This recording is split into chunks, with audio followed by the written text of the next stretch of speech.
Hello everybody, Dr. Bob Vaughn, your local health and wellness here with our podcast on the baby steps to health. And today we're going to be talking about baby step number 3 to health.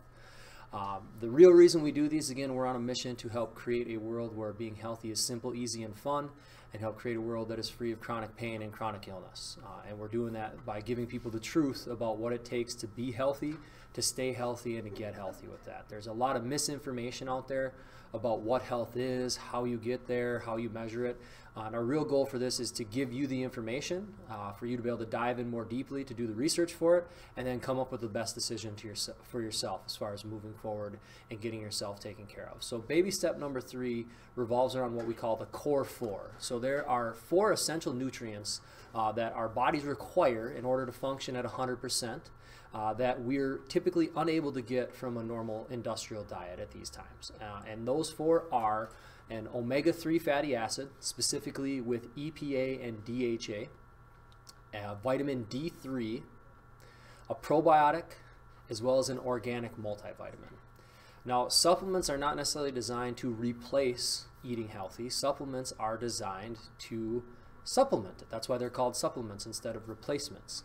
So it's taking an omega or a quality multivitamin is not a supplement or not a replacement for eating actual fruits and vegetables. So just want to make sure we're clear with that. Now, there are a couple requirements that you want to make sure that your supplements you take. So you walk into a supplement store and there are shelves all over the place of all sorts of different things, and there's things for this condition and things for that condition and things for this condition. It's almost like they're like, healthy medications, so to speak, with with the quotes with that. The problem with that is they're still focusing on the wrong issue. They're focusing on how do you cover up a symptom as opposed to addressing the underlying cause of that. So the 4 supplements, the core 4, what they do is they actually represent things that your body is required to have in order to be healthy. It is unable to make at a fast enough rate for you to stay healthy, and you are not able to get them from a reasonable change in your diet. Those are the requirements you want to make sure you look for before you start supplementing.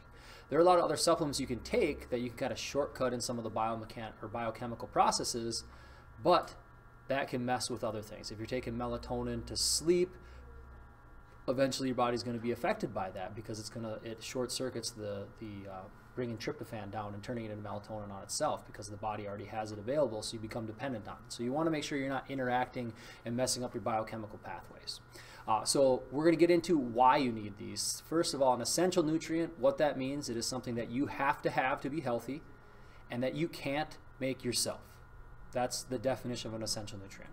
So the first essential nutrient we're going to talk about are omega-3 fatty acids, specifically the EPA and DHA, which are basically long-chain fatty acids. Now, a lot of people will talk about plant-based omega-3s, and those are things that we need, but the problem with that is they are short chains instead of long chains. And our body, however, is able to put short chains together, but it's very slow. And you're not able to put enough short chains together to make the long chains you require in order to be healthy. So that is why it is extremely important that you're actually ingesting the EPA and DHA omega-3 fatty acids. With that, typically Americans are going to require somewhere between 2,000 to 2,500 milligrams of the EPA and DHA on a daily basis. Those are typically going to come from a fish oil or some sort of animal-based product. It is very tough to find a vegan source of the EPA and DHA. Again, you can find the shorter chains, but not so much the long chains with that. So it's really important to make sure that you are getting this as a supplement. They're anti-inflammatory. They're required for membrane permeability, so they keep the membrane around the cells healthy so things can move in and out of it as they're supposed to. There's a lot of different functions. They've looked at heart issues. They've looked at brain, memory, muscle. Basically what it comes down to is every cell in your body requires omega-3 to be healthy. And if you have healthy cells, you're going to have healthy tissues. And if you have healthy tissues, you're going to have healthy organs. And then you're going to have a healthy body. Everything starts from the small part and works its way back up with that. Now, recently there was American Medical Association study that tried to discredit fish oil, saying that it doesn't have any of the benefits with it.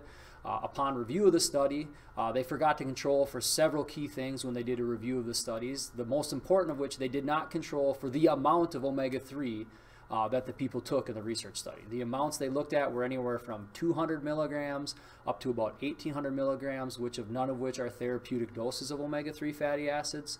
Also, the one that was 1,800 only had EPA, did not have DHA, and DHA was the one that was actually responsible for the beneficial effects that they were attempting to study. So there is a lot of not quality research done out there trying to discredit different things. So you want to be very careful that you're reading the methods and things like that when you're looking at research. But the fact of the matter is your body requires omega-3 fatty acids on a daily basis in order to function correctly.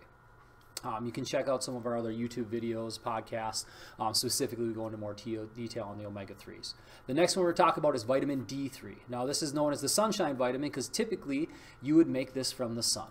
And most people think about vitamin D when it comes to calcium absorption, but it turns out it has functions all over the body. It's not actually a vitamin, it's actually a hormone, and our bodies turn it into D3 when exposed to the sunlight. If you're like me and you live in Minnesota, not on the equator, 3 months out of the year, you can make vitamin D. The other 3 months, or other 9 months out of the year, you are unable to.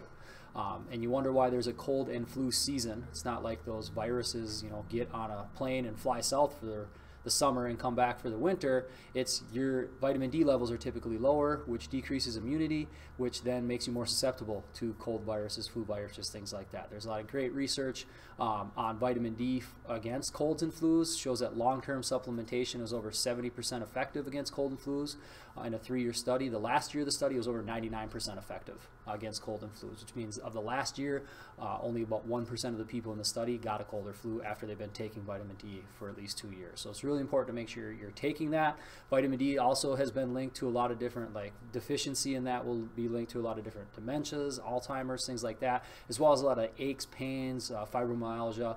So it's important to make sure that you're getting these nutrients. Again, all these other diseases that people talk about are really symptoms, and the symptoms are a result of a deficiency or toxicity. Either you have too much of something or not enough of something. So it's really important to get enough vitamin D. The recommendation for vitamin D is 1,000 IUs for every 25 pounds of body weight. So take your body weight, divide it by 25, times it by 1,000. That's how much vitamin D you should be taking. You want to make sure you're taking it with in a absorbable form. Also, it's fat soluble, so you do want to make sure you're taking it with some fat so your body is able to absorb that nutrient and get it into the body so you can utilize that as well. Probiotic is going to be the next core 4 nutrients. So probiotics are the good bacteria. They're the first line of defense as far as for immunity. They help break down our food. They provide B vitamins, vitamin K. There's a very symbiotic relationship between the gut flora, the bacteria lining your stomach, your esophagus, your intestines, and our survival.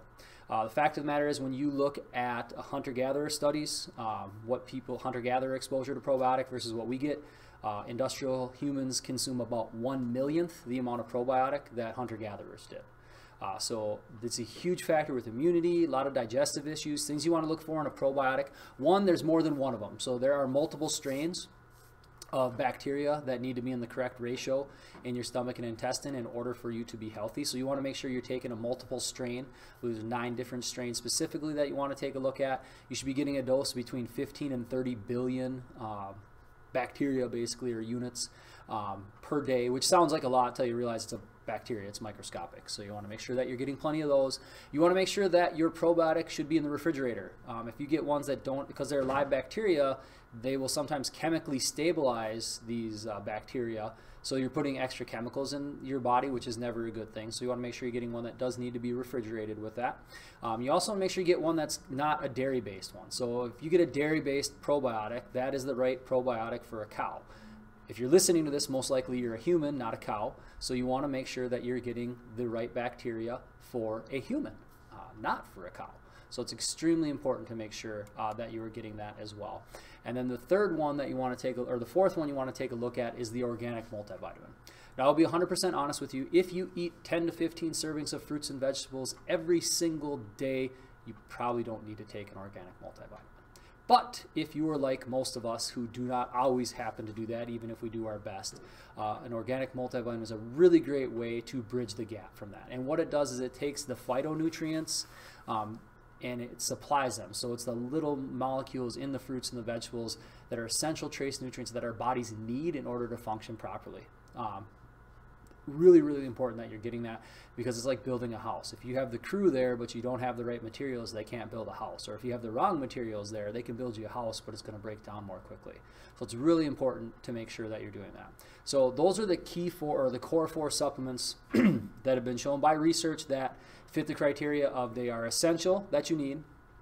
You cannot get them from a reasonable change in your diet, and they are not things that you can make on your own. So keep it in mind, you want to make sure you're taking 2,000 to 2,500 milligrams of omega-3 fatty acids on a daily basis, 1,000 IUs for every 25 pounds of body weight. So the average American is going to be between 4 and 6,000 IUs a day.